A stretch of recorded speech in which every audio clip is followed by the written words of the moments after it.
Josephine. I won't leave you waiting in between. Bienvenue sur le podcast Les enfants vont bien. Je suis Constance, la créatrice et l'hôte du podcast. Dans la vie professionnelle, je suis doula.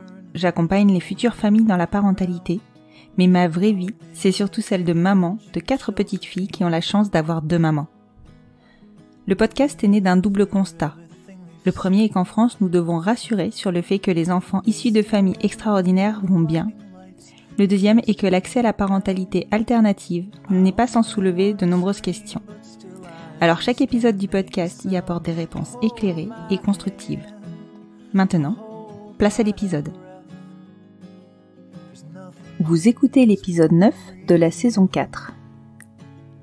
Il y a un peu plus d'1 an, pour ouvrir la saison 3 du podcast, j'avais réussi à donner la parole à une femme porteuse pour recueillir ses ressentis et comprendre les motivations qui peuvent conduire une femme à offrir ce geste si précieux de porter un enfant pour autrui. J'ai une conviction profonde que nous avons, les femmes, une chance énorme et un don qui peut être assimilé à quelque chose de céleste, de pouvoir porter la vie.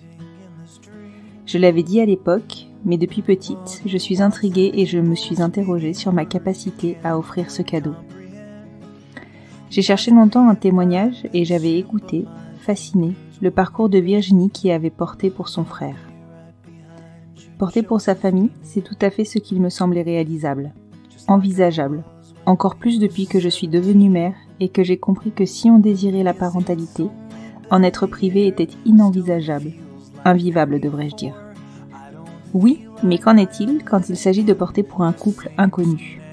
J'avais suivi le parcours d'Éric et Jérôme sur leur compte Instagram, @depapaguet, et en parallèle ai recueilli le témoignage de Christophe et Guylain Beaugrand, Rémi et Grégoire, Romain et Alex, Johan et Jérémy. Et j'ai compris. J'ai compris ce lien indéfectible qui unit très souvent les couples et les femmes porteuses. Faire appel à une femme porteuse l'intègre très souvent directement dans la famille au sens large. Le don effectué est inestimable et la reconnaissance éternelle. Alors naturellement, j'ai demandé à Éric et Jérôme, que je savais être passés par une GPA au Canada avec Ashley, une Canadienne francophone, si on pouvait enregistrer leur parcours au pluriel. Le parcours dans une GPA engage toutes les parties, chacune de leur côté, puis ensemble quand ils se sont trouvés. Éric et Jérôme diffusent si simplement et facilement, avec beaucoup d'amour, ce qu'ils ont vécu, que je sais que leur témoignage n'appellera à aucun commentaire négatif. Chacun est consentant, chacun savait dans quoi il s'engageait, et l'a fait en pleine conscience. Je ne retiens qu'une chose de cet épisode, la force des liens qui unit Ashley, Jérôme, Éric et Augustine maintenant. De l'amour à l'état brut. Je vous laisse découvrir leur histoire, et je vous souhaite une bonne écoute. Bonjour Éric, bonjour Ashley. Bonjour. Bonjour. Je vous remercie beaucoup de vous être rendu disponible pour cet enregistrement. J'avoue que c'était, je vais pas dire inespéré, mais j'ai cherché pendant vraiment longtemps, je dirais presque 2 ans, une mère porteuse et la famille pour qui elle a porté, et surtout une mère porteuse qui puisse parler en français, parce que des fois dans les traductions, on traduit pas forcément le vrai ressenti, parce que il y a des subtilités dans les langues. Et je vous ai trouvé, je suis vraiment ravie que vous m'ayez suivi dans mon envie de donner la voix aux mères porteuses et aux familles qui ont fait porter. Avec plaisir, Constance, on est très heureux. Enfin, je parle au nom d'Ashley et de Jérôme et moi, on est hyper contents d'être avec toi aujourd'hui. Voilà. Merci beaucoup. Et vous entendrez qu'Ashley a un joli petit accent canadien. Pour commencer, en fait, est-ce que vous pouvez tous les deux vous présenter ? Alors, on va peut-être commencer par Éric, puis par Ashley. C'est bon pour vous ? Comme vous voulez. Je commence, Ashley ? Oui. Allez, je commence. Alors moi, je m'appelle Éric. Je suis un garçon qui vit sur Lyon. Je suis animateur radio. Je suis en couple avec un autre garçon qui, lui, s'appelle Jérôme, qui est adjoint administratif dans un hôpital sur Lyon. Donc, je le disais, en couple depuis maintenant 16 ans. Wow. On a vécu beaucoup de choses. On a vécu plein de choses. Et puis un jour, on s'est dit qu'on aimerait bien être parents. Et là, forcément, il fallait trouver une solution. Il y en avait plusieurs. Il y avait l'adoption, il y avait la GPA, L'adoption, on s'est vite rendu compte que pour un couple hétéro, ici en France, l'adoption est déjà un parcours du combattant et une bonne galère, et il faut s'accrocher et c'est pas toujours facile. Donc pour un couple gay, ça aboutit rarement, ça aboutit parfois, hein. Je connais quelques couples gays qui ont pu adopter, mais c'est vraiment très très compliqué. On s'est donc tourné vers la GPA et nous avons rencontré Ashley qui va se présenter à son tour. Donc, moi, je suis Ashley. Je suis maman monoparentale de 2 enfants, maintenant 12 ans et 9 ans. Je suis une donneuse d'ovocytes d'expérience. Donc, j'ai fait 2 dons d'ovocytes et j'entame bientôt mon 3e. Et je suis porteuse, donc la femme porteuse de bébé Augustine. Et je serai également la femme porteuse pour bébé M2 lorsque nous aurons décidé de la saison que nous désirons venir au Québec. Oui, parce qu'alors, elle dit bébé M2 parce que dans notre aventure avec Ashley, elle a donc porté notre petite fille, Augustine, qui est née en janvier 2022. Et avant qu'on sache que ça allait être Augustine, on l'appelait bébé M1, c'était bébé Miracle 1. Et donc, bébé M2, ça sera bébé Miracle 2, parce que vous l'aurez compris, on envisage très prochainement le lancement d'une seconde GPA, toujours avec Ashley. Et alors, ça me fait rigoler parce que du coup, là, vous allez réfléchir à la saison. Je suppose que janvier au Québec, c'est quelque chose. Janvier, nous, on y est allé. Très froid. Il fait froid. On y est allé en plein hiver pendant presque 3 mois. On a vécu chez Ashley et il faisait très froid. Mais moi, ça m'allait très bien parce que j'aime pas trop le chaud. Je transpire, j'ai tout le temps trop chaud. Donc l'hiver m'allait très bien, mais Jérôme préfère le chaud. Donc pour la saison 2, on se dit que peut-être l'automne sera pas mal. On verra. C'est en cours de discussion. Je précise qu'on enregistre et actuellement il fait 36 degrés. Donc on dégouline un peu. Donc effectivement là, le froid tout de suite, ça fait vraiment envie. On a juste envie de se jeter dans la neige. Bon, il fait pas 36 chez Ashley et a priori, ça pourra être compliqué sur la suite de l'enregistrement. On va croiser les doigts pour que tout se passe bien. On va croiser les doigts pour que ça fonctionne. Voilà. Ok, super. Alors, dis donc, Ashley, franchement, waouh, quel parcours, donner ses ovocytes 2-3 fois même, et ensuite, ou en parallèle même, porter, c'est vraiment un don de soi complet. Oui, vraiment, c'est quelque chose que j'ai toujours désiré faire. J'ai été exposée à des membres familiales et à des membres dans mes entourages et des amis qui ont vécu des problèmes de fertilité et qui ont dû faire leur parcours de façon variée. Et cela m'a ouvert beaucoup les yeux à la possibilité de pouvoir offrir mon aide et pouvoir créer d'autres familles à mon tour à la suite d'avoir créé la mienne. Ok, mais c'est vrai que c'est alors entre le don d'ovocytes et qui déjà est quand même engageant. Hein, je parle pour les femmes. Enfin, bon, évidemment, les hommes peuvent pas donner des ovocytes, mais je parlais du don de sperme, évidemment. C'est un parcours qui est déjà très prenant. Par contre, quand on commence à se dire qu'on va porter, là, c'est vraiment autre chose. Et c'est là où, en fait, ça m'intéresse qu'on en parle. Alors, je pense qu'on en parlera peut-être un peu plus tard, ou peut-être même maintenant, comme tu le souhaites. Mais en France, on a, enfin, ce que je disais en micro, on a encore énormément de chemin à faire pour que la GPA soit actée et validée, on va dire. Là, je pense que ça se compte en nombre de décennies. Mais surtout, on pense à la place des mères porteuses, on se positionne à la place des mères porteuses et on parle encore énormément de commerce du corps. Donc, pour moi, c'est vraiment très important de te donner la parole et de donner la parole à d'autres mères porteuses si elles le souhaitent par la suite, pour qu'on ait votre version, en fait. Pour nous, pour moi, du moins, peut-être pas pour toutes les autres femmes, mais dans mon cas à moi, c'était vraiment un don de moi. C'est parce que j'aime l'expérience d'être enceinte. J'ai adoré être enceinte de mes enfants. Même l'accouchement m'a été très, très facile. Donc, c'était une expérience que je voulais pouvoir revivre. Mais par contre, mes enfants rentraient dans la préadolescence. Et puis, de devoir leur dire, mais nous ne pouvons pas à cause de bébé. Et puis également le fait que je suis monoparentale, donc sans partenaire, ça me faisait en sorte que je désirais pas nécessairement retourner à changer les couches, à me réveiller à tous les jours avec mes 3 enfants et bébés. Donc, je me suis dit, pourquoi pas vivre la partie que j'aime le plus vivre? Donc, c'est d'être enceinte, d'accoucher et puis de permettre à d'autres parents qui désirent et qui veulent pouvoir vivre le manque de sommeil et les changements de couche. Ils sont pas encore, tu vois, ils ont pas encore compris dans quoi ils se lançaient, je pense. Faut le vivre, en fait. On est en plein dedans. Ah oui, vous êtes en plein dedans maintenant, ça y est, vous savez. Ce que je voudrais rebondir, ce sur quoi je voudrais rebondir justement, c'est sur cet aspect financier dont tu parles. Alors une GPA, ça a forcément un coût, on y reviendra certainement. Je pense que, alors sans vouloir nous lancer des fleurs, notre aventure à Jérôme et à moi et à Ashley, elle montre que on est au-delà de tout ça en fait, puisqu'on a vraiment créé une relation. Enfin, Ashley, alors au début je disais c'était notre amie. Mais en fait, non, c'est notre famille maintenant, Ashley.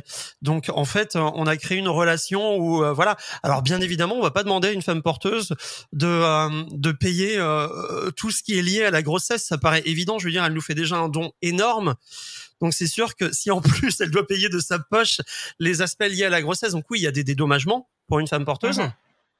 Ça entre dans le coût global d'une GPA forcément, mais ce que je veux dire c'est que nous, si on a choisi le Canada, c'est justement parce que c'est ce qu'on appelle en France une GPA éthique. Alors moi, j'aime pas trop ce terme parce qu'en fait, chaque parcours est différent et je juge aucunement.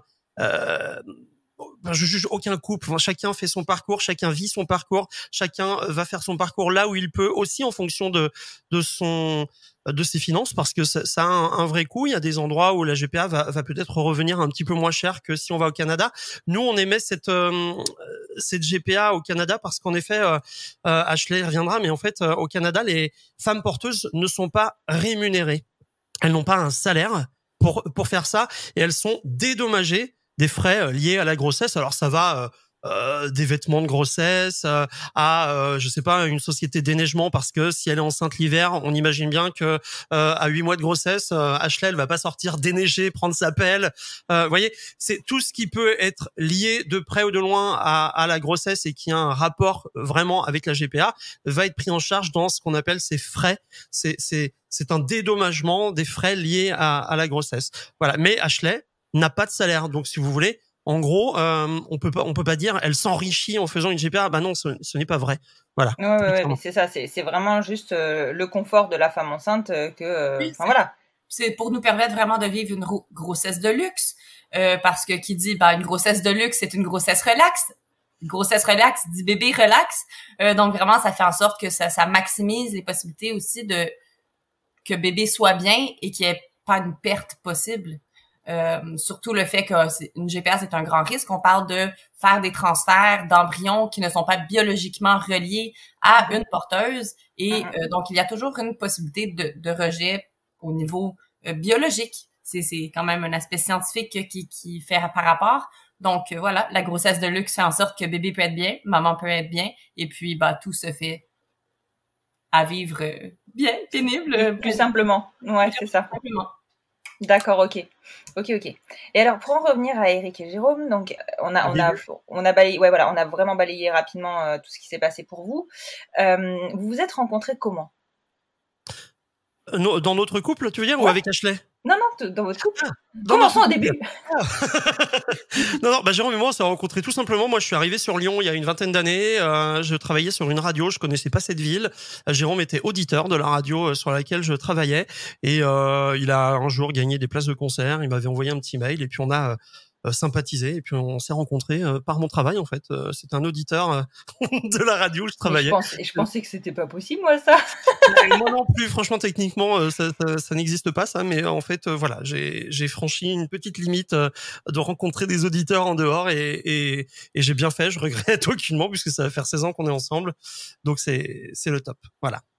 Et alors, à quel moment vous vous êtes penché, enfin, tu vois, à quel moment vous vous êtes dit, ouais, on aimerait avoir des enfants, sachant que pour vous, les hommes, c'est tellement, enfin, je pense que c'est quelque chose d'extrêmement abstrait dans le sens où vous avez pas beaucoup de solutions, ou de suite, elle coûte très très cher, quoi. Donc, je pense que avant de penser à ça, tu vois, t'as quand même un chemin à faire, quoi. Donc nous, en fait, tu vois, moi, quand je rentrais dans ma famille sur Nantes, je voyais mes cousins, mes cousines qui avaient des petits bébés, mes amis qui commençaient à devenir parents, et puis nous, on avait plus ou moins tiré un trait sur la paternité. Ouais, ça nous posait souci à tous les deux. On se disait, c'est quand même j'ai pas envie de dire triste parce que chacun, enfin voilà, mais enfin pour nous on trouvait ça un peu triste dans notre vie à nous, et puis on se disait mais voilà, c'est bien de faire des voyages tout ça, mais à un moment donné on aimerait quand même agrandir et créer notre famille. Donc on a commencé à se pencher sur les différentes possibilités. Je le disais au tout début de notre échange, mais on a regardé donc ce qui était l'adoption, et on a vite zappé parce que trop compliqué, trop complexe, trop long, pas sûr de réussir. Enfin voilà. Et puis après on s'est renseigné donc sur la GPA. Donc la GPA, gestation pour autrui. Et puis voilà, on a commencé à regarder un petit peu sur des forums, se renseigner auprès de 2-3 personnes, voir comment ça fonctionnait un petit peu quoi. Et puis on a fini par se lancer à un moment donné. Donc sur une GPA au Canada. Alors la GPA, il faut savoir que c'est un couple ou une seule personne, et c'est souvent 2 femmes qui interviennent dans notre cadre à nous pour 2 garçons. Il y a une donneuse d'ovocytes. C'est la femme qui va, on va dire, donner sa petite graine. Et on va créer un embryon avec le sperme d'un des 2 papas. Et puis, il y a une femme porteuse. Donc, nous, en l'occurrence, Ashley. Juste, je précise parce que en général, quand vous entendez des choses sur la GPA, on dit tout le temps une mère porteuse. C'est le terme utilisé partout, mère porteuse. Nous, avec Jérôme, on a fait vraiment le choix d'utiliser le mot femme porteuse parce que dans mère porteuse, il y a mère. Et je pense qu'Ashley, tu pourras dire que tu n'es pas la maman d'Augustine. C'est très clair pour tout le monde depuis le début. Et pour notre entourage, entendre mère porteuse, ça, je trouve ça portait à confusion. Donc on dit femme porteuse. Voilà. Ashley, t'es d'accord avec moi? Oui, tout à fait. Pardon. Je précise qu'on est en vidéo et que Ashley acquiesce depuis tout à l'heure, en fait. Mais ça ne s'entend pas. Je me sens pas concernée en tant que parent à Augustine parce que je ne fais pas partie de l'éducation à Augustine, mais je fais quand même partie de sa vie. Je suis quand même une membre importante familiale en tant que tati. Je fais partie dans ce sens-là. Je préfère cette position d'un sens. Je préfère être tati gâteau et d'avoir tous les bienfaits de mon côté. C'est ça, c'est chouette quand on peut s'occuper, on peut pouponner et tout. Et puis on rend le bébé quand ça commence à devenir un peu tiens, il veut son papa. Voilà, donc c'est Tati Ashley. Donc la GPA, on se lance, alors on se renseigne un petit peu à droite à gauche, et il y a plusieurs interlocuteurs, et on débute par ce qu'on appelle une agence, c'est-à-dire c'est une entreprise qui va nous mettre en relation avec différentes équipes, avec une assurance, avec une clinique, avec une société de donneuses d'ovocytes, et puis avec une femme porteuse. Donc nous on a pris une agence au Canada qui s'appelle CFC, Canadian Fertility Consulting, et du coup c'est cette agence qui nous a aidés dans notre parcours au Canada, qui nous a aidés dans les différentes procédures, parce que tout n'est pas simple, il faut quand même s'accrocher dans le cadre d'une GPA, et c'est pas un long fleuve tranquille. Voilà, il y a des émotions, il y a des hauts, il y a des bas, il y a des périodes de doute, il y a des périodes d'incertitude, il y a parfois des difficultés qui peuvent être liées par exemple à la barrière de la langue, parce qu'au Canada la plupart des gens parlent anglais. Voilà, donc voilà. Mais voilà, donc on s'est lancé dans cette GPA, et puis ça débute par le choix d'une donneuse d'ovocytes. Donc une femme qui va donner sa petite graine pour créer des embryons, voilà. En fait, déjà, ça débute par le choix d'un pays, parce que vous avez choisi le Canada. Et pourquoi le Canada plutôt que les États-Unis? Bon, de toute manière, il y a 2 pays sur lesquels les couples gays peuvent vraiment. Alors non, il y en a pas 2, il y en a beaucoup plus. Il y en a beaucoup plus, il y a des gens qui vont au Mexique, en Colombie, il y a eu l'Ukraine à l'époque. Bon maintenant forcément on oublie, mais voilà, voilà, il y a pas, mais on va dire là où c'est le mieux encadré, avec des contrats d'avocats, là où c'est le mieux suivi. En effet, les États-Unis et le Canada sont quand même largement en tête de ce qu'on appelle une GPA vraiment encadrée, suivie, éthique. Ouais, bien sûr. Ok. Et donc vous, le pays, vous avez choisi le Canada. Alors entre Canada et États-Unis, on sait aussi qu'il y a une question de budget, puisque c'est pas tout à fait la même chose, dans le sens où aux États-Unis, la mère porteuse est rémunérée. Tout à fait. Et comme je le disais, au Canada, elle ne l'est pas. Voilà, exactement. Alors on l'a pas fait parce qu'on est radin. Ah bon? Non, on n'a pas fait ça. On n'a pas choisi le Canada parce qu'on est radin. On a alors bien évidemment si on pouvait essayer d'économiser un petit peu, ça reste un coût quand même. Nous on a dû faire un prêt. Nous on a dû faire un prêt à la banque quand même, donc forcément si on pouvait économiser un petit peu. Mais surtout on trouvait que cette histoire était encore plus jolie. Mais après voilà, encore une fois je ne juge aucunement quand on fait une GPA ailleurs. Mais nous on trouvait que cette histoire était jolie. Enfin en fait ce qu'on s'était imaginé dans notre relation avec Ashley. Je sais pas si tout le monde vit ça avec sa femme porteuse, mais nous on a beaucoup de chance parce qu'en fait c'est ce qui s'est produit avec Ashley. Donc c'est-à-dire on avait envie d'une jolie relation, qu'elle devienne notre amie, puis notre famille, et puis voilà. Et en fait je crois qu'on n'a pas eu trop besoin de se forcer, ça s'est fait assez naturellement. Mais du coup on le vit en ce moment même avec Ashley et c'est génial quoi. Enfin on regrette rien dans notre parcours vraiment. Ouais, vous avez été bien accompagnée aussi parce que toutes les femmes porteuses ne se retrouvent pas dans toutes les agences. Donc vous avez quand même fait des choix au début qui vous ont conduit jusqu'à Ashley. Mais je persiste en disant que en fait nous on a créé une page avec Jean qui s'appelle Deux Papagais où du coup depuis qu'on l'a créé on a pas mal de couples gays qui nous posent des questions et puis on se rend compte aussi que parfois il y a des parcours GPA qui sont plus difficiles, plus longs, plus compliqués où le transfert d'embryon ne va pas fonctionner à la première fois, puis pas la deuxième, puis pas la troisième. Enfin voilà, nous je pense qu'avec Jérôme et Ashley on avait une petite étoile au début de notre parcours et qu'elle nous a suivis tout le long parce que notre parcours ne reflète pas la vraie réalité d'une GPA tout le temps. La nôtre, elle a fonctionné tout du premier coup, elle était parfaite. On avait cette petite étoile qui nous a suivis tout le long. Après voilà, tous les parcours GPA ne sont pas identiques. Cependant, quoi qu'il se passe, il faut continuer à s'accrocher parce que on est la preuve que ça marche à un moment donné. Il faut pas baisser les bras. Bien sûr. Et alors du coup, tu me disais choix suivant, la donneuse d'ovocytes.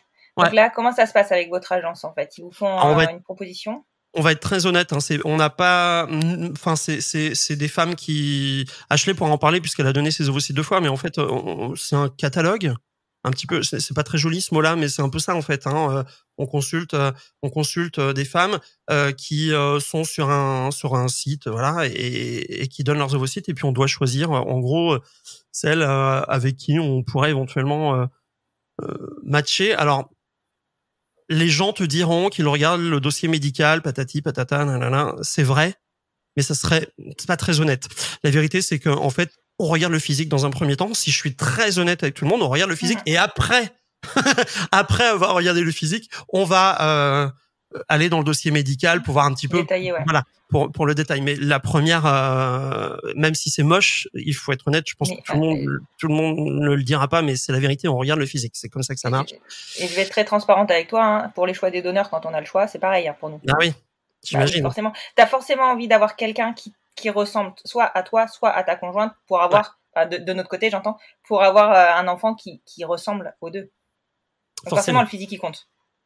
Donc on choisit une donneuse, voilà, et puis après on entame la procédure. Alors il y a des contrats d'avocats qui sont signés entre le couple, les parents intentionnels, c'est comme ça qu'on s'appelle, des parents intentionnels, et puis la donneuse d'ovocytes, et puis après elle va commencer un traitement. Ashley, explique-nous, tu prends des hormones, c'est ça? Enfin toi tu l'as fait 2 fois. Oui, exactement. On prend des hormones, des injections d'hormones supplémentaires pour créer une grossesse chimique au niveau des ovaires pour que les ovocytes puissent être de grosseur fécondable, mais restent dans les ovaires. Et ensuite, il y a une percée au niveau du mur utérien dans chaque enveloppe au niveau des ovaires qui a créé l'ovocyte. Et ils sont donc retirés et mis en cryocongélation pour donc ensuite être inséminés et créer les Et le don d'ovocytes au Canada, il est rémunéré? Non, c'est également au niveau des remboursements. Donc, nous serons remboursés pour les kilométrages pour se rendre à les rendez-vous, pour les médicaments que nous devons prendre, pour exemple le gym, de l'aide supplémentaire avec de la garde à la maison ou les repas lors de voyagement. Et puis la perte, exemple, de salaire seulement si c'est une journée travaillée que nous avions rendez-vous et que nous en perdons une. Donc, nous devons à tout moment fournir des preuves avant de pouvoir avoir un remboursement du compte de remboursement, que ce soit d'une porteuse ou pour une donneuse. Ouais, donc ça fonctionne un peu comme en France. Et c'est vrai que tu vois, c'est un gros sujet en France parce que là, ils ont changé quelques conditions de dons. notamment l'anonymat. Je sais pas comment c'est au Canada au niveau de l'anonymat, mais en France, les dons maintenant ne sont plus anonymes à partir de, ce sera septembre 2022. Et du coup, on a peur que ça freine très fort les dons. Et donc, du coup, sans rémunération, voilà, c'est la question qui se pose, c'est rémunération ou pas. La France est complètement contre la rémunération, mais en même temps, à un moment donné, ça va être compliqué, quoi. Tu vois, au Canada, on dit anonyme, mais techniquement, au niveau médical, ce n'est pas une pleine anonymat. C'est au niveau des connaissances de l'identité de la personne qu'il y a l'anonymat. Donc, les parents et ou l'enfant, advenant que l'enfant développerait un problème au niveau de la génétique, vont pouvoir faire un contact à la clinique de fertilité pour pouvoir aller faire une recherche médicale pour que bébé puisse avoir une chance de survie. Par contre, le bébé n'aura pas le nom, l'adresse, la date de naissance et l'arrière familial de sa donneuse. D'accord.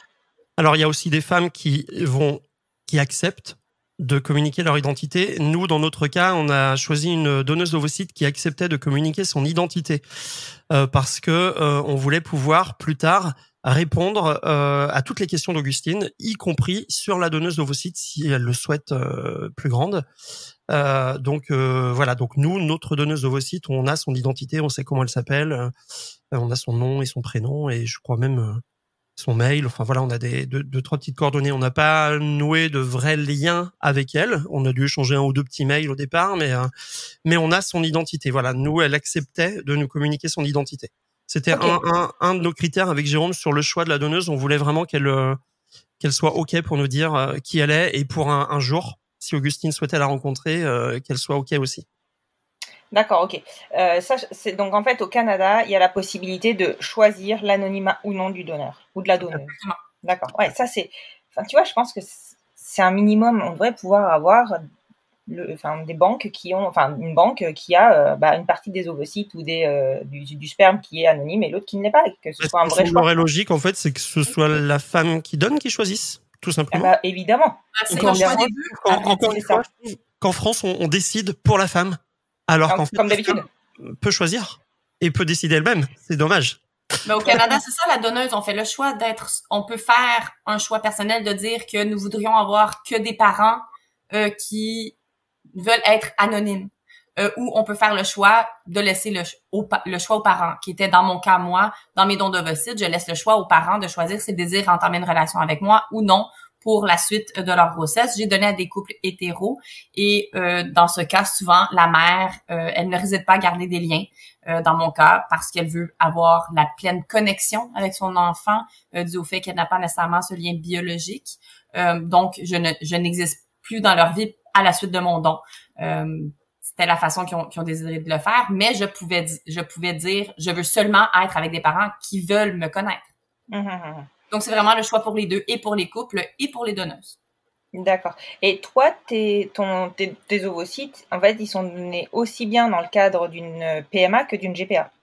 Oui. Oui, c'est ça, en fait. C'est ça, cette partie-là que nous, on n'a pas en France, du tout.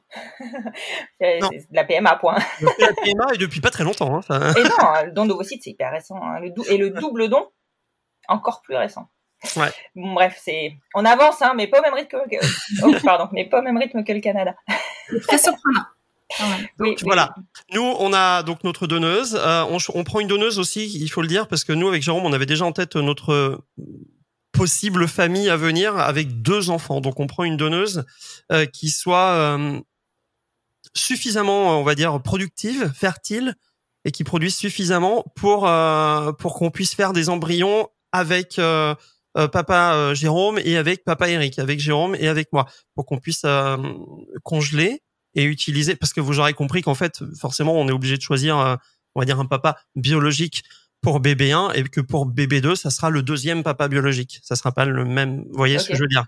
Ouais. Donc ça, c'est votre choix à vous, parce que je sais qu'il y a aussi la possibilité de ne pas choisir. Et voilà. Et alors, du coup, personne ne sait jamais finalement qui est, voilà.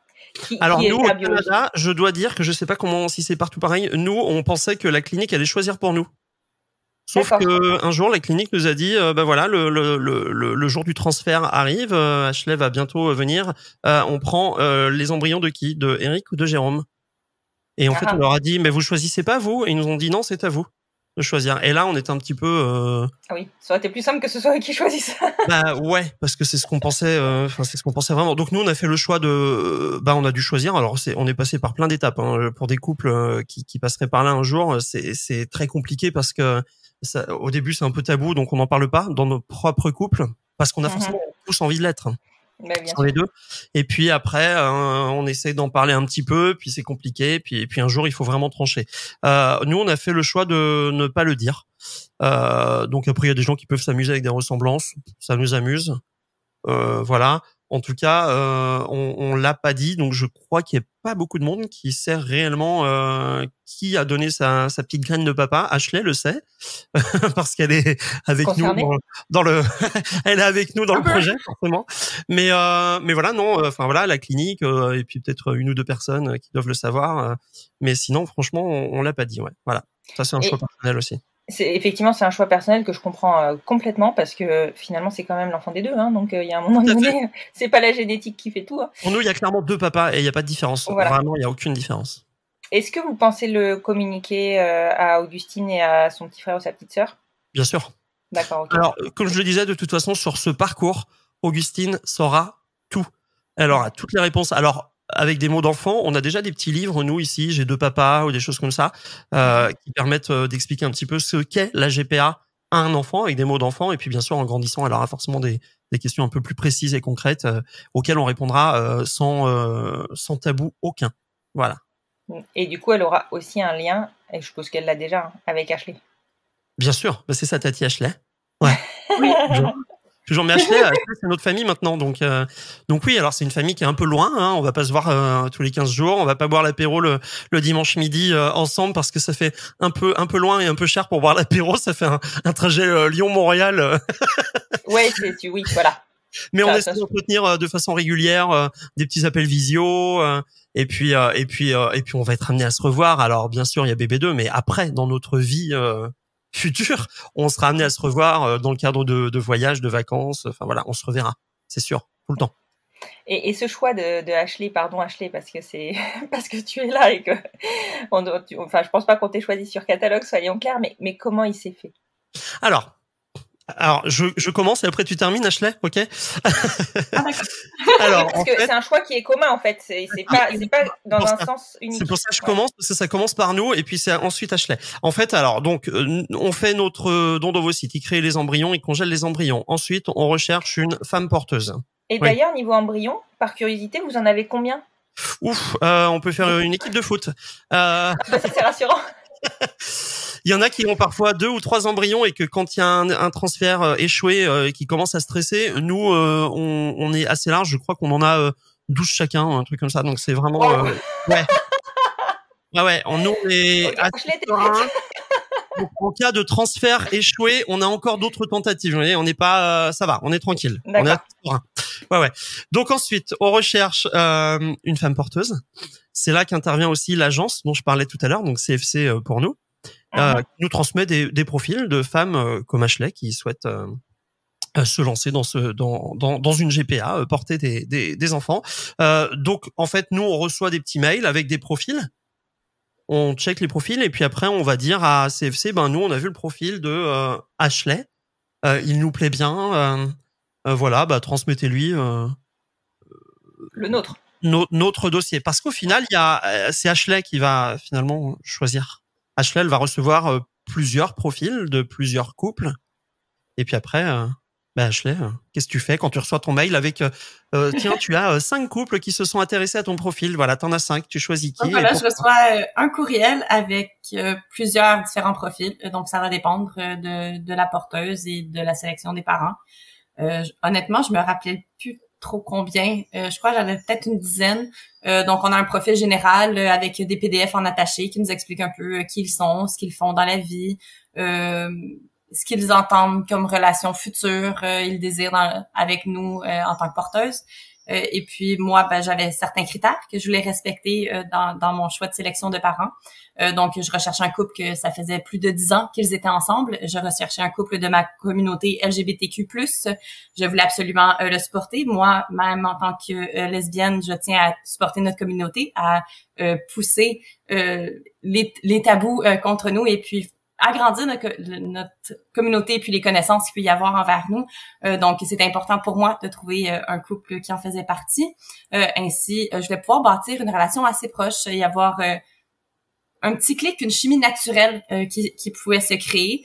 Et puis, je voulais, d'un sens, voir également l'amour qu'ils avaient, parce que on peut être en couple pendant très longtemps ensemble, mais pas nécessairement partager une amour profonde ou une complicité avec sa personne. Donc, je voulais avoir un couple que c'était ça, que c'était sa personne. Donc, qu'ils se complètent, que je pouvais ressentir la personne qu'ils complétaient ensemble. D'un sens. Et puis voilà, c'est ce que j'ai pu ressentir lorsque j'ai lu les profils. Ben, j'ai ressenti ça du profil de Éric et Jérôme. Je suis tombée en amour avec leur couple autant qu'ils sont en amour l'un avec l'autre. Et puis j'ai désiré vouloir les rencontrer. Et pour toi, ça doit, enfin, tu vois, quand tu reçois ce courriel, ça devient concret, quoi. Oui, vraiment. C'est parti, quoi. Ça te rend un peu nerveuse. Tu sais, comme bon, je dois faire un choix à bénir un couple avec un enfant. Bon, quel choix relativement difficile d'y aller de cette façon. Donc, c'est pour ça que j'ai été un peu logique dans ma pensée, parce que sinon, j'aurais pas fait de sélection en moins de 48 heures. J'aurais pris... pris peut-être 40 jours avant de faire une sélection. Donc, voilà, j'ai été un peu logique, mais aussi avec émotion suite à la description que j'ai pu avoir de eux. Et puis, on s'est lancé de cette façon et on a eu le courriel que ma conseillère et puis leur conseillère a décidé de faire une rencontre ensemble Skype. Et puis, après... Ça s'appelle un match. On est mis en match.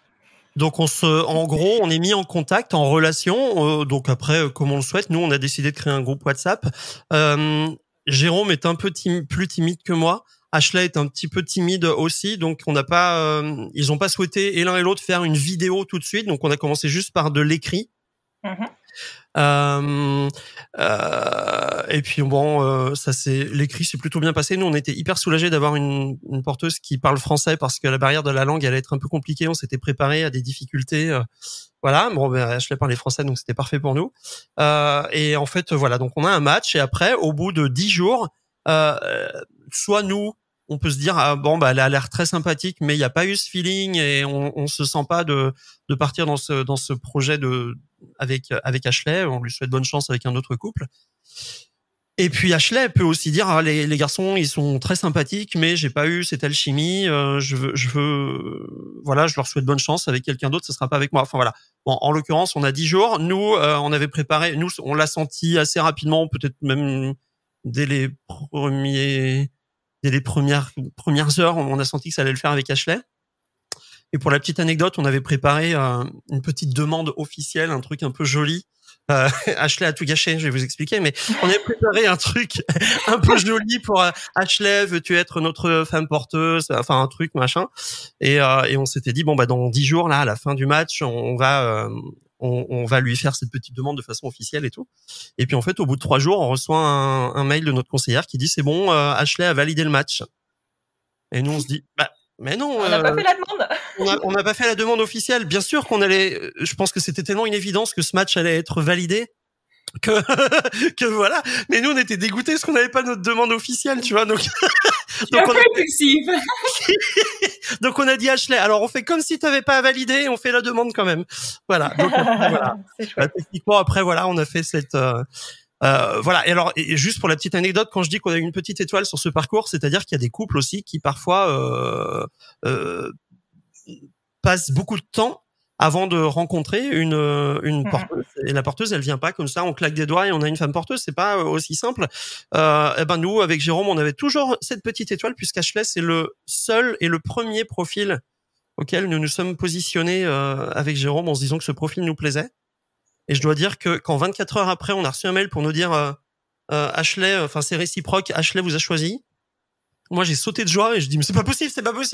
Il y a des couples qui mettent des mois, 6, 7, 8 mois, voire un an et demi. Et je dis nous, en 24 heures, on a un match avec une donneuse. C'est incroyable ce qui nous arrive. Mais si, c'était le cas, c'était vrai. Incroyable. Et toi, Ashley, c'est clair que c'est incroyable. Et toi, Ashley, je suppose que t'arrives pas à recevoir ce courriel en claquant des doigts non plus. Le parcours pour devenir femme porteuse, il commence pas par pousser une porte en disant je veux être mère porteuse. allez-y, envoyez mon profil, quoi. Ben non, ça, il y a la création de profil. Il y a une première évaluation, une pré-évaluation médicale. Donc, on va regarder les antécédents médicaux pour voir si, dans mes grossesses antécédentes, que je serais de bonne candidate pour pouvoir porter un enfant. Et puis, ensuite, j'ai eu une évaluation psychologique pour être sûre que j'étais dans le bon mind space, dans le bon temps dans ma vie, et dans le bon feeling, du moins pour porter un enfant pour quelqu'un d'autre, et que j'avais la bonne mentalité pour le faire, parce que c'est demandant psychologiquement, émotionnellement. Il faut être prête à pouvoir la vivre. Mm-hmm. Oui, c'est sûr. Enfin, on se doute bien. Déjà, une grossesse, globalement, au niveau de l'état émotionnel, ça, c'est très intense quand elle est pour soi. Mais en plus, quand on la vit pour quelqu'un d'autre, c'est encore autre chose, quoi. C'est un autre palier. Oui, surtout au début, dans les 12 premières semaines, lorsqu'on doit prendre le progestérone supplémentaire, moins les hormones supplémentaires. Ouh là là! Bon, je peux vivre un peu tous les montagnes russes, tous les couleurs qui sont créables dans l'univers. C'est ça. Donc, voilà. Mais par la suite, vraiment, je suis très en forme pour vivre le reste de la grossesse, donc ça se passe bien. Mais oui, il y a les émotions ordinaires, en tant que temps qu'on est enceinte. On a déjà les hormones qui sont en grand flot en nous. Donc, n'importe quoi, une poussière qui tombe puis nous faire pleurer parce qu'elle est si belle ou elle est si laide d'avoir tombé. On n'a aucune idée au moment qu'on le vit, mais ça se passe de cette façon. C'est exactement ça. Tu le décris si bien, mais vraiment. Et alors, du coup, donc, tu fais cette pré-évaluation. Donc, une fois qu'ils valident alors, donc là, c'est vraiment le côté physique. Est-ce qu'ils font une évaluation psychologique ou pas du tout? Exactement, c'est ça, c'est l'évaluation psychologique par la suite pour vraiment être sûr que nous sommes dans la bonne position psychologique pour avoir eu un enfant et que, exemple, ils vont évaluer les postpartum antécédents ou notre façon d'avoir bien géré le tout, les aides que nous avons eues. Ils vont évaluer le réseau de support que nous avons pour être sûr justement que nous ne sommes pas nécessairement seuls au monde avec nos enfants, à vivre une grossesse, à vivre tous les hormones, avec des parents d'intention qui peuvent être à des centaines de kilomètres de distance. Donc, ils vont évaluer vraiment le tout, évaluer la situation globale avant de dire qu'elle va être une bonne candidate pour ensuite pouvoir nous dire qu'on peut être présenté à des parents. D'accord. Et une fois tout ça acté, validé, c'est parti? Oui, après, ça prend environ, je crois j'étais enregistrée dès le premier enregistrement. Au moment que j'ai été matchée avec Éric Jérôme, je crois que c'était environ 4 à 6 mois. D'accord, ok. Ouais, donc c'est relativement rapide quand même. Je suppose que tu as quand même des délais de réflexion à respecter, ce genre de choses, non? Pour moi, il n'y avait pas vraiment de réflexion. J'avais tout fait préalablement. J'étais en réflexion de pouvoir faire le tout depuis que j'avais 16 ans. Maintenant que Augustine, je l'ai eu à 31 ans, donc ça faisait 16 ans plus tard. Donc voilà, c'est... Oui, tu avais eu le temps de maturer la décision. Exactement. à très mûri. C'est assez surprenant, cette histoire de Ashley qui depuis l'âge de 16 ans, s'était dit qu'un jour elle porterait le bébé pour un autre couple.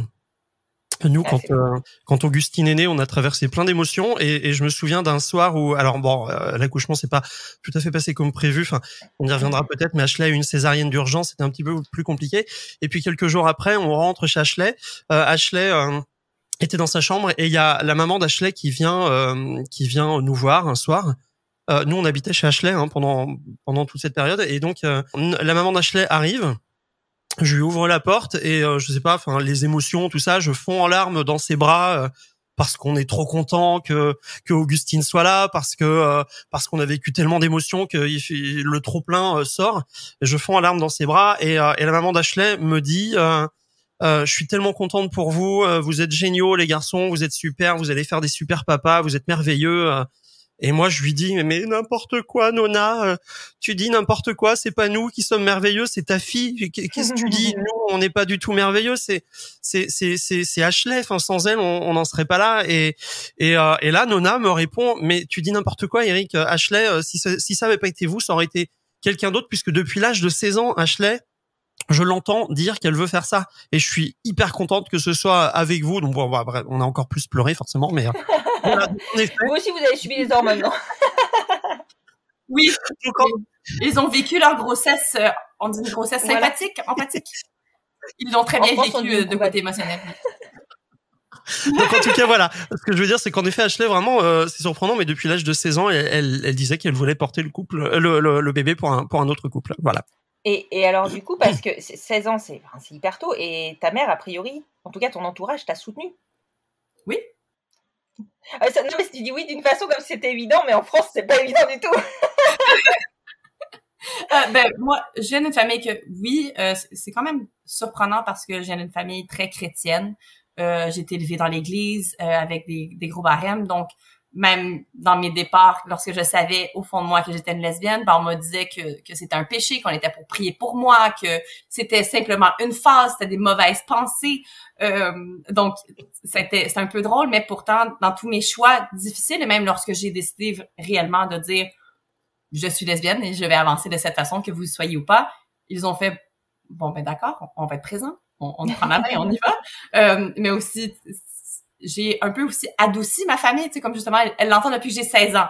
Donc depuis que j'ai 16 ans que je dis à ma famille, je voudrais vraiment, tu sais, je sais que on le savait que j'étais fertile parce que j'avais fait des kysses aux ovaires, donc j'avais plusieurs examens à avoir fait et j'ai eu des suivis gynécologiques très tôt.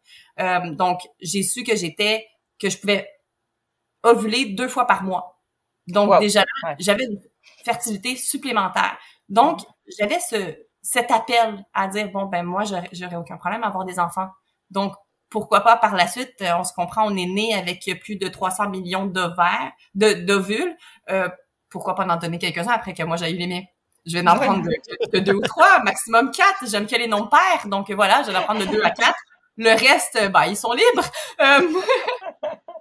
T'as compris, Eric, c'est 2 ou 4, hein? C'est ça. Oui, Ashley aime les noms pairs. C'est pour ça qu'Augustine a décidé de naître le 15 janvier, juste pour embêter Ashley. Ouais, voilà. 2022 quand même. 2022.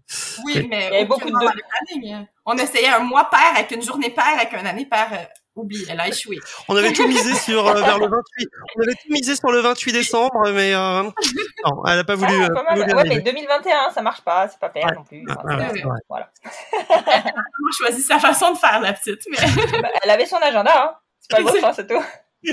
Donc ça, à 16 ans, j'avais une voisine qu'elle avait des problèmes de fertilité et qu'elle a dû faire recours à un membre familial pour avoir ses enfants. Et puis ensuite, ma meilleure amie à moi également avait découvert qu'elle ne pouvait pas produire elle-même. Et donc, j'ai voulu faire un don à elle lorsque j'étais pour être d'âge, donc à 18 ans. Mais elle, après les examens et au fait qu'elle était musulmane, elle ne pouvait pas prendre de mes dons d'ovules parce qu'il y avait certains critères religieux que nous devons avoir respectés.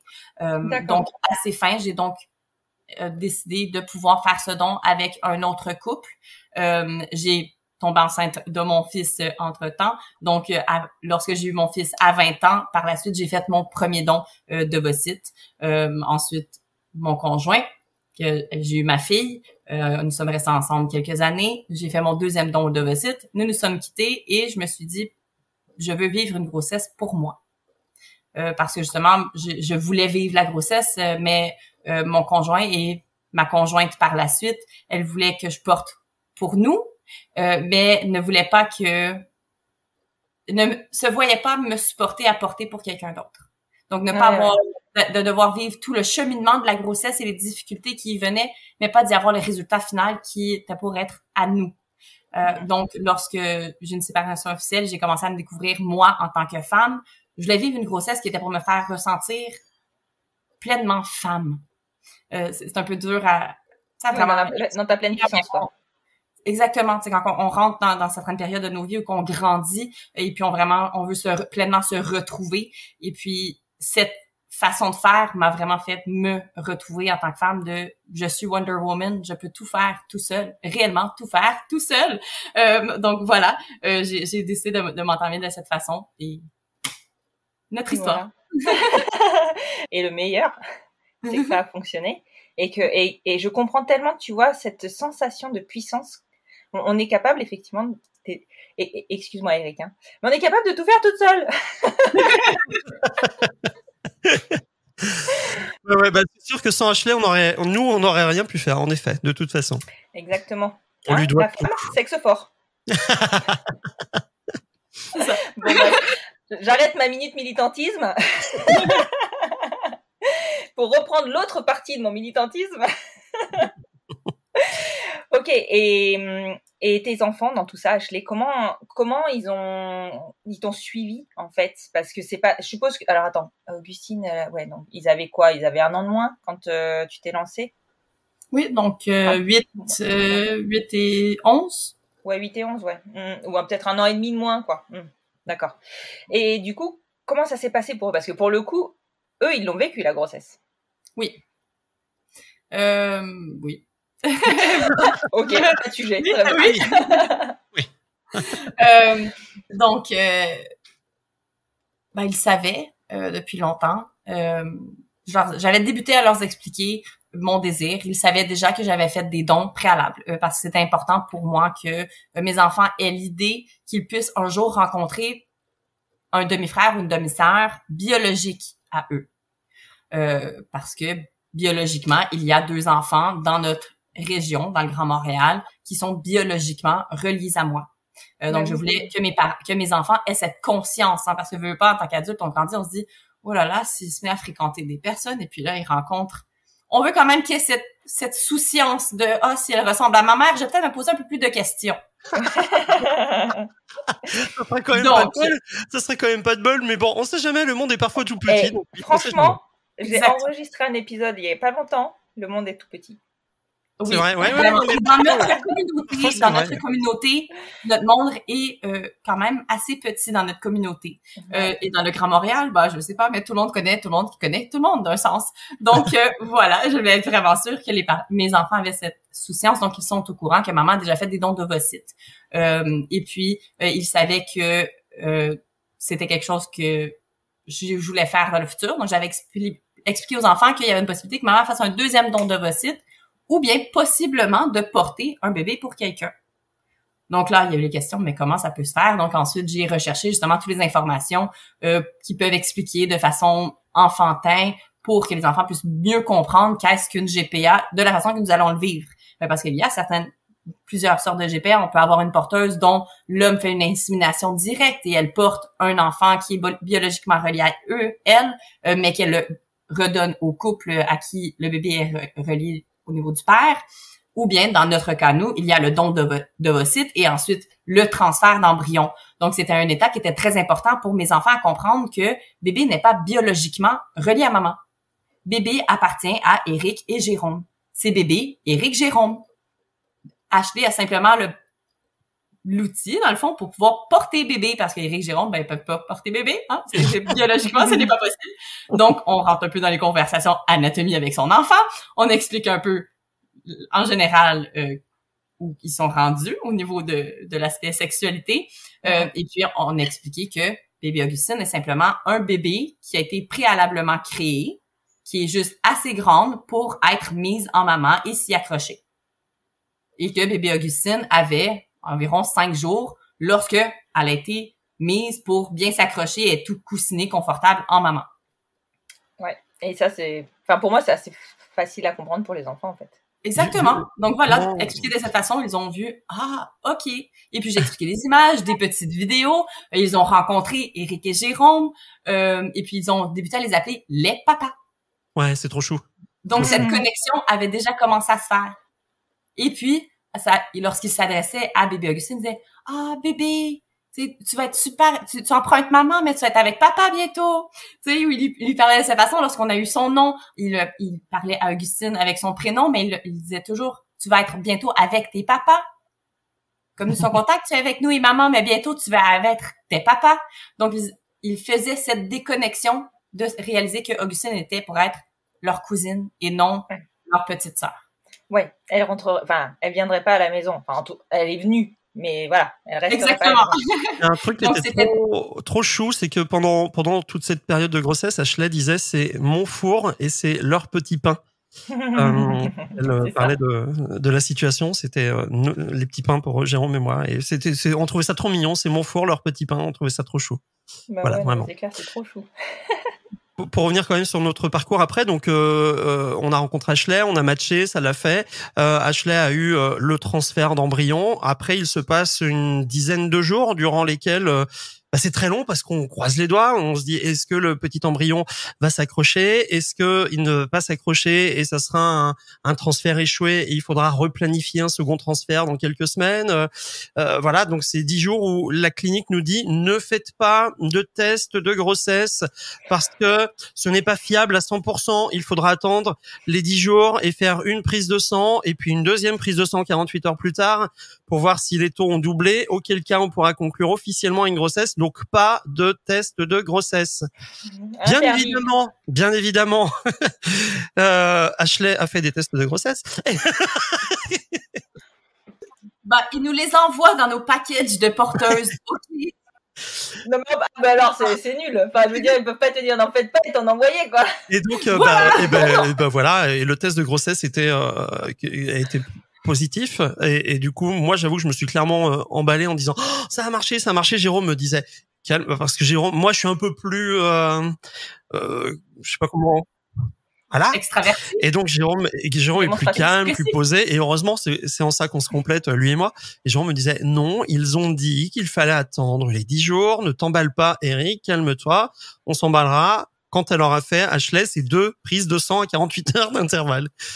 Bon, après, elle a fait les prises de sang qui ont confirmé qu'en effet, il n'y avait pas d'erreur sur le test de grossesse et qu'elle était bien enceinte. Et après, on a vécu donc 9 mois, enfin, pendant jusqu'à ce qu'on rejoigne Ashley, tous les rendez-vous avec Ashley, donc toutes les échographies, tous les rendez-vous santé pour le suivi de bébé, on les a vécus en visio avec Ashley, donc on a vraiment été au plus proche. Enfin, c'est parfois difficile de vivre une grossesse à distance parce que on a envie d'aider Ashley, mais on est loin, donc on a vraiment essayé avec Jérôme d'être le plus présent possible, sans non plus être étouffant.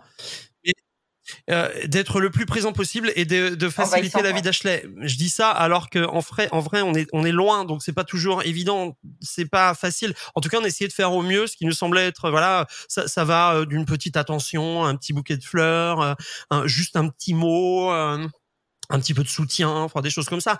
On a essayé vraiment de faire au mieux. J'imagine que on pouvait pas être présent à tous les moments forcément parce qu'on est loin, mais en tout cas, on a vraiment essayé de faire au mieux pendant cette période. Nous, on l'a plutôt bien vécu, même si on était très impatients. On avait hâte forcément de rejoindre Ashley et de retrouver bébé Augustine un jour dans nos bras.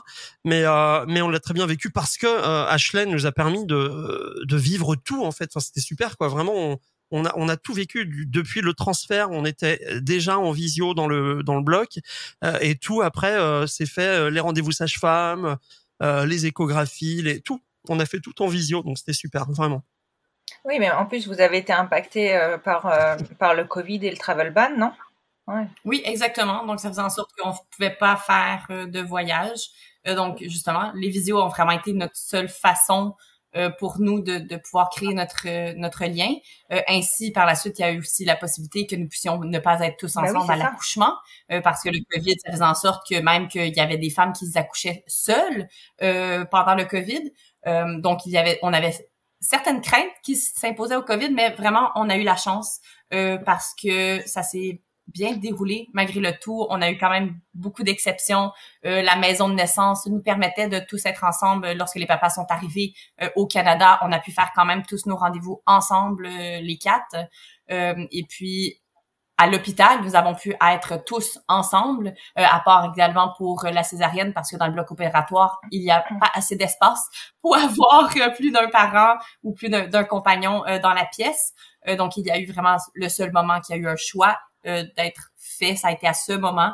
Mais nous avons été chanceux que avant même, on était tous ensemble. Non, mais c'est assez fou parce que je pense quand même que même pour venir à la naissance, ça devait être un peu l'angoisse parce que tant que l'espace aérien était fermé. Nous, jusqu'au moment où on était dans l'avion à Lyon, où on partait pour Montréal, on était inquiets en fait. Il y avait des tests anti-Covid à faire, machin. Nous, on voulait plus voir personne 15 jours avant. On était complètement parano. On se disait si on chope le Covid, on va louper l'accouchement, c'est hors de question. Donc on avait dit aux gens désolé, on fera pas de fête de départ, on vous verra pas. On avait tout annulé, les rendez-vous, les trucs. Enfin, voilà, on voulait vraiment être sûr de partir. On avait tout mis. Toutes les chances de notre côté pour pouvoir en effet décoller et partir, et on avait toujours peur à une annulation, un truc machin. Enfin bref, quand on est arrivé là-bas, on était bien content. Quand on a atterri à Montréal, on s'est dit C'est bon, on y est, on reste On là. y est, on bouge plus. C'est bon, on a quand même eu la chance. La COVID, oui, elle a eu une certaine partie à jouer, mais vraiment... Ça s'est bien goupillé.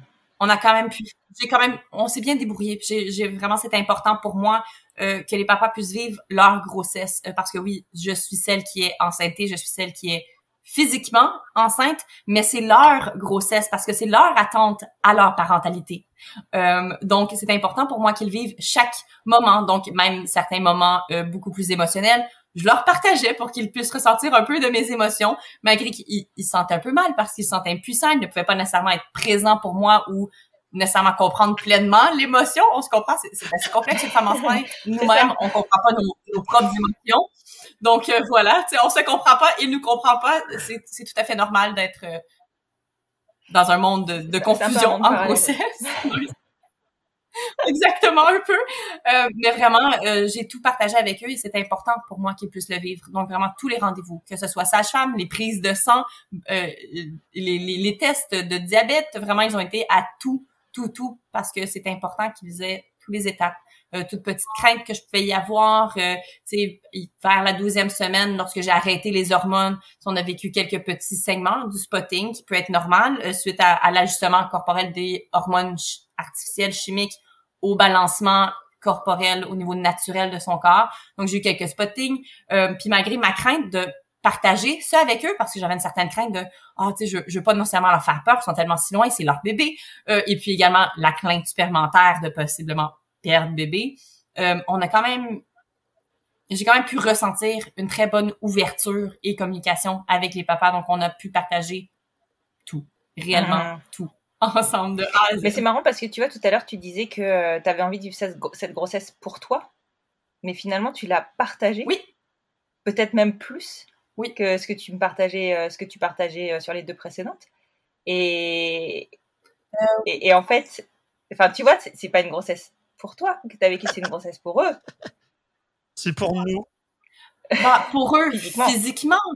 Pour eux, physiquement, mais pour moi, au niveau de ma croissance spirituelle et féminine. Je comprends complètement. Mais non, mais c'est en fait, ce que je trouve génial, c'est que t'as donné, c'est un don de soi énorme, mais que tu t'es retrouvé toi, tu vois. Et je trouve ça génial. Exactement. Et alors du coup, donc la grossesse se passe bien. Oui. Malgré tout. Relativement bien. Enfin, oui. Relativement bien. Je me souviens que bébé Augustine a tardé à venir. Alors, il faut quand même dire que Ashley, ses 2 enfants sont nés bien plusieurs semaines avant le terme, pour les 2. 38 semaines. 3 semaines avant à chaque fois. Ouais, et surtout, elle a eu des accouchements assez rapides. Et donc, nous, on s'était dit qu'Augustine, elle arrivait en fin d'année 2021. Et puis, Augustine, elle a fait tout l'inverse. Elle est arrivée 1 semaine après le terme. Donc elle voulait pas sortir, Augustine. Et puis elle n'est pas du tout arrivée très rapidement puisqu'il y a eu beaucoup un accouchement un peu plus compliqué que prévu avec beaucoup d'heures de travail qui se sont terminées par une césarienne d'urgence. Donc ça a été très long. Enfin, elle a fait tout l'inverse des 2 précédents accouchements d'Ashley. Voilà. Ouais, et du coup ça c'est engageant parce que c'est vrai que je pense que quand on réfléchit à se positionner en tant que mère porteuse, tu vois, on pense, enfin. Peut-être à tort, mais moi j'aurais pensé voix basse, surtout si mes 2 précédents sont en voix basse, tu vois, accouchement, 3e accouchement, donc accouchement plutôt rapide. Bon, comment toi tu l'as vécu du coup? C'est honnêtement, l'accouchement était un moment traumatisant, honnêtement. Je crois que je peux dire un peu pour tout le monde, parce que ce n'était loin d'être quelque chose que nous avions envisagé. Justement, pour Jonah, j'ai eu 1h30 de travail et de maximum de poussée. Donc voilà. Ma fille, j'ai quasi accouché dans le stationnement de l'hôpital. Donc vraiment me transférer de ma voiture à la salle d'accouchement simplement pour que le médecin attrape ma fille. Donc c'était en moins de 45 minutes. Et puis les contractions étaient très très bien. J'y ressentais quasi pas. Je vais aller super bien, mais je m'entraînais également beaucoup et je marchais un 6 km par jour pour mes 2 premières grossesses. Pour Augustine, j'avais justement vu le petit spotting et puis le fait qu'elle n'était pas biologiquement la mienne, j'avais cette crainte constante de la perdre. Donc, je m'entraînais pas autant et je faisais pas 6 km par jour. J'étais relativement très peinard, bien coussiné, à regarder mon Netflix, à manger mon chocolat. J'étais bien plus confortable de cette façon qu'avec mes autres grossesses. Donc, je crois que ça a eu une grande partie à jouer dans la finalisation de l'accouchement. Donc, c'est également pour ça on était avec une sage-femme, donc j'étais censée donner naissance dans un bain avec une sage-femme dans la maison de naissance. C'était censé être beaucoup plus spirituel, familial, tu sais, un moment beaucoup plus connecté à l'âme, qu'on s'attendait à vivre ensemble. Finalement, après plus de 4-5 heures en douleur extrême, que honnêtement, j'avais jamais vécu de ma vie, même avec mes 2 autres enfants, qu'on a décidé de faire le changement et le transfert à l'hôpital pour que je puisse avoir une possible paix si l'épidurale est installée, que finalement, j'ai eu un mauvais cocktail d'épidural, donc ça m'a fait un 45 minutes et ensuite j'ai eu une réaction d'intolérance à celui-ci lorsqu'ils m'ont transféré sur une table pour finaliser de faire la césarienne. Donc, ça a été traumatisant à sa fin parce que je n'ai pas pu remettre Augustine. Il faut dire qu'on avait prévu un petit rituel à la naissance, c'est-à-dire que Ashley devait prendre Augustine et puis nous faire une remise un peu officielle. Enfin, on avait un truc un peu joli. Et puis, en fait, dans les scénarios, alors on avait quand même possiblement le risque d'avoir un transfert depuis la maison de naissance jusqu'à l'hôpital. Donc, jusqu'à ce moment-là, on s'est pas posé plus de questions que ça. Mais en fait, dans nos scénarios, à aucun moment on avait envisagé la césarienne. Et c'est ça notre seule erreur, en fait, c'est que si on l'avait envisagé, on aurait été moins traumatisé. Vous l'auriez moins subi. Et c'est vrai que. Oui, exactement. Parce que même. On l'aurait envisagé, on n'aurait pas été traumatisé comme ça. Bon, bref, on l'a pas envisagé. Donc c'est vrai que quand c'est arrivé, ça nous est tombé dessus et on était pas très bien. Et c'est vrai qu'après, enfin, nous, on peut parler de l'accouchement maintenant, mais moi, les jours qui ont suivi l'accouchement, je pouvais pas en parler. Donc je pleurais dès qu'on en parlait parce que c'était vraiment traumatisant. Même entre nous, les premiers jours, on n'en parlait pas trop. Et puis un jour, on s'est dit, bon, faut qu'on en parle entre nous parce que il faut qu'on puisse garder aussi que les bons moments de cet accouchement et puis il faut pas que ce soit un traumatisme. En fait, c'est juste super. Quand Augustine est là, la finalité, elle est super. Donc voilà, il a fallu qu'on en parle. Mais oui, il y a eu un petit aspect quand même assez traumatisant sur le moment parce qu'on avait clairement à aucun moment envisagé ce scénario-là. Ouais. Oui, parce que même le transfert à l'hôpital, on s'est dit, au pire, c'est pas prendre que j'accouche en hôpital. Au pire, j'ai avoir eu l'épidurale, ça va me soulager. Je vais pouvoir faire mes poussées. C'est quelque chose que je sais déjà faire. C'est pas comme si je manque d'entraînement. J'en ai eu 2 préalablement. Et puis, la poussée est arrivée. Et puis, non. Il y a eu un effet succion. Il y avait un petit surplus de liquide amniotique.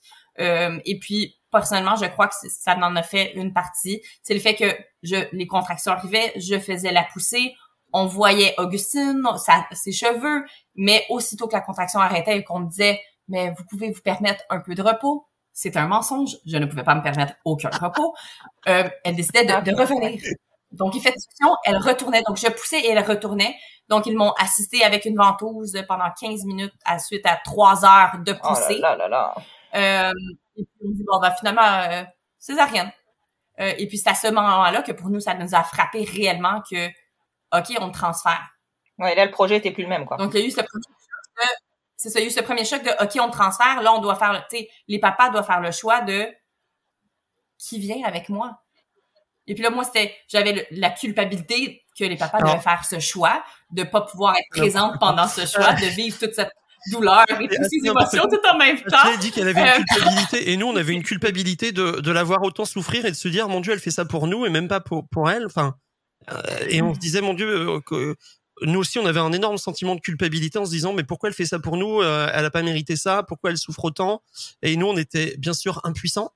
Donc on était là et on assistait au truc, on se disait oh là là mon Dieu mais c'est terrible, elle souffre et c'est pour nous qu'elle fait ça, elle mérite pas ça. Enfin voilà, donc on était tous en fait dans un sentiment de culpabilité. Je comprends pas pourquoi toi tu l'étais, Ashley, mais bon, j'ai jamais compris, mais ok. Et Ashley s'est excusée quand même quand ils ont dit qu'il y avait une césarienne. Elle s'est excusée auprès de Jérôme et moi et on lui a dit mais t'es sérieuse, tu t'excuses, ça va pas bien dans ta tête, c'est nous qui nous excusons, n'importe quoi. Non, mais voilà. C'est très compréhensible de la part de tout le monde. Hein. Je veux dire, forcément, vous deviez être tous mal à l'aise, quoi. C'était compliqué, ouais. C'était pas le scénario, quoi. Oui, c'était compliqué. Exactement, c'était vraiment, vraiment loin d'être le scénario envisagé pour que finalement, Nous, on était un peu déçus parce qu'on devait assister tous les deux à l'accouchement et on s'imaginait qu'on allait voir Augustine arriver comme ça. Et puis, en fait, non, quoi. Donc, du coup, c'est vrai, quand ils nous ont dit, il y a un seul papa, on a essayé de négocier. Oui, mais on peut pas mettre un deuxième papa. Et donc, ils ont dit non, c'est pas possible. On est en période Covid et puis, il y aura pas assez de place en bloc, machin. Donc, il faut un seul papa. Donc là, c'était, branle-bas de combat, comment on fait? Qui est-ce qui y va? J'ai Jérôme, tu veux y aller? Jérôme me fait, tu veux y aller toi? Je dis, franchement, moi, je m'en fiche, en fait. Donc, du coup, on se dit, il y en a un ou deux qui y va. Celui qui y va, c'est celui qui assistera, à l'arrivée d'Augustine. Et en fait, celui qui ne va pas au bloc sera celui qui fera le premier pot à pot avec Augustine. Ouais. Voilà comment on se répartit les rôles. Donc voilà, après on a décidé que moi j'y allais et que Jérôme restait. Donc en effet, c'était moi qui étais au bloc avec Ashley et c'est Jérôme qui a fait le premier pot à pot avec Augustine. Voilà, c'est comme ça que ça s'est fait. C'était pas le scénario prévu, mais ça va, ça a fonctionné. Cool. Augustine est là. Et puis voilà, et puis après donc. Oui, et puis ça n'empêche pas qu'il va avoir bébé deux. Il faut quand même que je raconte cette anecdote parce que cette phrase, elle me fait à chaque fois halluciner et je trouve qu'elle est belle, peut-être aussi pour conclure, mais Ashley, nous on est avec Augustine dans notre chambre à l'hôpital. Ashley est dans la chambre en face de nous. Elle revient, donc Augustine naît à 13h. Ashley revient à 15h dans sa chambre. On décide d'aller la voir avec Augustine. Et puis nous avec Jérôme, on s'était dit, alors sans non plus entrer dans les détails, on s'était dit bébé 2, ça sera clairement pas avec Ashley, mais bien évidemment on n'en voudra aucunement à Ashley, mais jamais de la vie. Et bien évidemment on pourra pas lui en vouloir après ce qui vient de se passer là. Enfin voilà. Et on se dit c'est pas le moment, on verra ça plus tard, on en reparlera plus tard. On aura quand même notre modèle de famille, on aura quand même notre bébé 2, mais on trouvera une autre solution. Enfin on verra ça plus tard. Donc on va voir Ashley à 15h dans sa chambre, on lui présente Augustine, elle prend Augustine dans ses bras et elle parle à Augustine, elle nous parle pas à nous. Et puis elle lui dit tu es merveilleuse, tu es parfaite. Et à un moment donné, elle lui dit pour ton petit frère ou ta petite sœur, Augustine, tu devras attendre un petit peu plus longtemps que prévu parce que Tati Ashley a eu une césarienne. Et donc là, Jérôme et moi, on se regarde. Vous aviez l'accord. Je regarde Ashley et je lui dis tu es folle. Et voilà, et je trouve que c'était tellement beau en fait qu'elle dise à Augustine ça, cette phrase là où en fait on se dit mais elle vient de vivre un truc un peu traumatisant, très traumatisant, un accouchement beaucoup plus compliqué que prévu, et du coup elle veut quand même continuer à nous aider à construire notre famille avec notre bébé M2. On s'est dit c'est fou quand même, elle est folle. Oui, mais quelle folie. Ouais, peut-être. Et toi, un peu. Mais c'est ça. Peut-être un peu folle, mais bien, j'aime les noms de père. Donc, je ne peux m'arrêter de 1 à 3 accouchements, donc je dois en avoir une 4e. Et puis vraiment, je tenais à pouvoir compléter leur famille. Je voulais qu'ils puissent se sentir complets et que je vais me sentir donc complète lorsque je vais avoir terminé un peu mon job, sans que ce soit mon job. Mais my calling, qu'on dit en anglais, c'est un peu le ressenti que l'univers te donne, que tu dois faire quelque chose. Donc, c'est le ressenti que j'ai de l'univers, c'est de compléter leur famille. Ouais, je vois tout à fait de quoi tu veux parler. Mais c'est vrai que t'aurais pu, tu vois, vivre cet accouchement de façon un peu traumatique et pas forcément avoir envie d'y repasser, quoi. Enfin. Oui, donc, tout à fait. Donc non, c'est un... Maintenant qu'il vit très bien, il recommence pas, mais bon, voilà, mon petit brin un peu folle. Et ça, je pense que la question est sûrement stupide, hein, mais tout le monde se la pose pour vous, hein, les mères porteuses. Ça n'a pas été trop difficile de donner Augustine à ses papas? Non. Il y avait déjà justement la réalité de le savoir que c'est le bébé de ses papas, déjà en partant, la biologie et tout, c'est le bébé à ses papas. Mais également, je crois, qu'est-ce qui a aidé, c'est le fait que nous avons résidé ensemble. Donc, nous avons eu cette chance, c'est que dans ma maison, ils ont pu avoir leur propre espace. Donc, ils avaient leur propre étage avec leur chambre, une salle de bain. Il y avait un petit salon qui pouvait se recueillir ensemble. Donc, ça faisait en sorte que nous étions quand même proches. Malgré que moi, j'étais à l'étage dans ma chambre, dans mes choses. On avait le rez-de-chaussée qui était commun pour tous. Ça a fait également en sorte que j'ai pu les voir rentrer doucement dans leur rôle de père. Donc, me dire tout va être bien.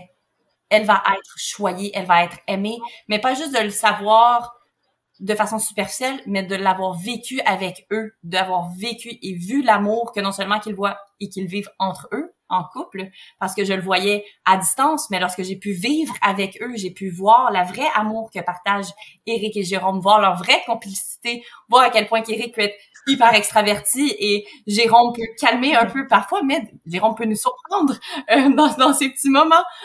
Donc, j'ai pu voir que l'amour que eux partageaient entre eux et qu'ils se complétaient, Augustine faisait que ajouter à cette complicité. Ouais. Et qu'elle était pour recevoir tout cet amour également. Et je trouvais c'était la plus belle chose et qu'elle était si choyée, cette petite. Et j'ai eu aucune crainte et j'ai eu une paix qui s'est installée à moi de c'est beau, c'est vraiment la petite fille à ses papas et tout va très bien aller pour tous. Wow. Ouais. Je sais même pas quoi dire, c'est très très beau ce que tu dis. c'est très très beau parce que quand t'es passé dans la maternité, forcément tu te dis, enfin tu vois, t'as vécu les grossesses et ce lien qui t'attache à ton enfant. Mais comme tu le dis, ce n'est pas ton enfant, c'est l'enfant des papas. Et je pense qu'effectivement, dès lors que c'est clair du départ, les choses se font. Oui, clairement. Eh ben, écoutez, merci beaucoup, Ashley et Éric. Je suis pleine d'émotions. J'ai hâte de suivre l'aventure BBM2. Oui, BBM2. BBM2 parce que enfin voilà, pour le coup voilà, j'ai vraiment suivi ce que je disais à Eric hors micro, j'ai vraiment suivi depuis quasiment le moment où ils se sont mis sur Instagram toute l'aventure, et il y en a pas beaucoup des papas qui sont sur Instagram et qui partagent leur GPA, parce que oui, en France c'est encore super mal perçu, donc quand on partage forcément on s'expose à recevoir des critiques, à recevoir des injures, enfin voilà. Et de suite, je sais pas, j'ai accroché avec ce compte. J'ai vu le lien qui vous unissait tous les trois, et c'était, enfin voilà, j'avais tellement envie de le découvrir, et je me rends compte que ce lien, ce qui est raconté sur le compte, c'est ce qui se vit dans la vraie vie, quoi. Vraiment, ce n'est pas qu'une histoire Instagram, c'est vraiment notre réalité de tous les jours. Nous avons vraiment une relation que nous bâtissons de façon journalière, et nous sommes assez religieux dans nos visios. Et également, c'est important pour nous, ils sont mes frères, mais en France. Oui, j'ai un peu de mal à faire semblant, donc en effet, je pense que ce qu'on dit est vrai et ce qu'on partage est vrai. Et je trouve que notre histoire, elle est vraiment hyper belle.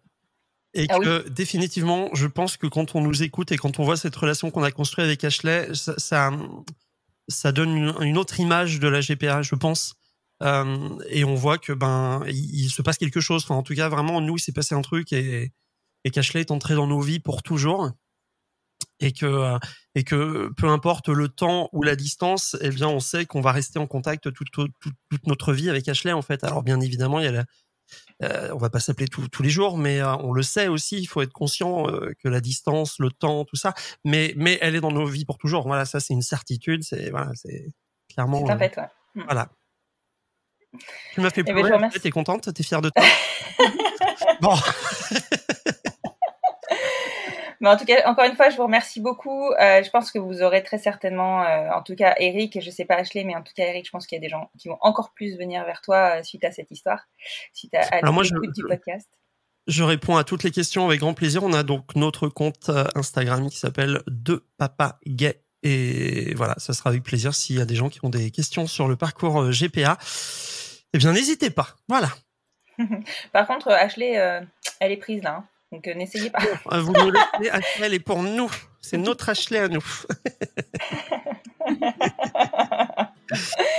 Bon, je vous remercie encore une fois beaucoup, Ashley et Eric, et puis je vous dis à très bientôt. Merci. Merci, Constance. À bientôt. Merci. À bientôt. À bientôt. Je tenais à remercier sincèrement Ashley, Éric et Jérôme pour leur confiance, car comme je le précise dans l'épisode, diffuser autour d'une GPA en France, ce n'est ni simple ni évident.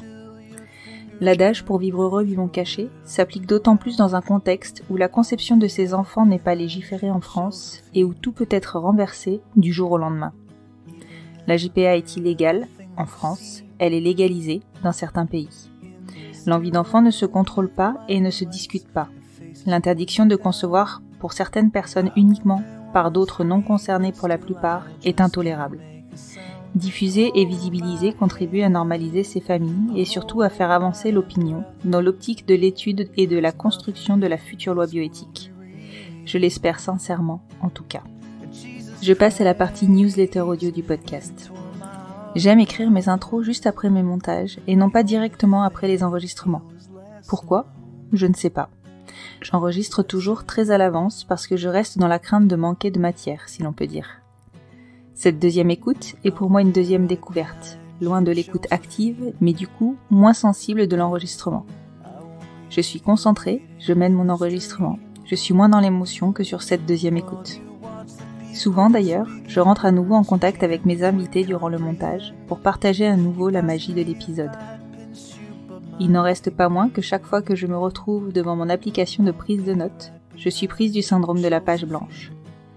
L'introduction d'un épisode est vraiment une accroche qui va donner l'envie d'écouter l'épisode et parfois de découvrir le podcast.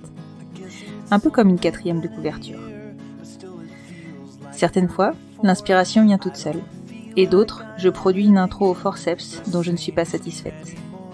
Hélas, comme je monte d'une semaine pour la suivante, je manque de ce temps si précieux qui me laisserait le loisir de trouver le bon angle. Derrière un podcast, il n'y a pas que l'enregistrement que vous écoutez. Il y a tout le travail en amont de recherche des invités, de la prise de contact et de l'orientation que l'on souhaite donner tous ensemble au sujet. Puis, en aval, il y a toute la partie montage, rédaction de l'intro et de l'outro, pour finir par l'ensemble de la communication et de la promotion de l'épisode. En gros, l'habiller pour le mettre en lumière.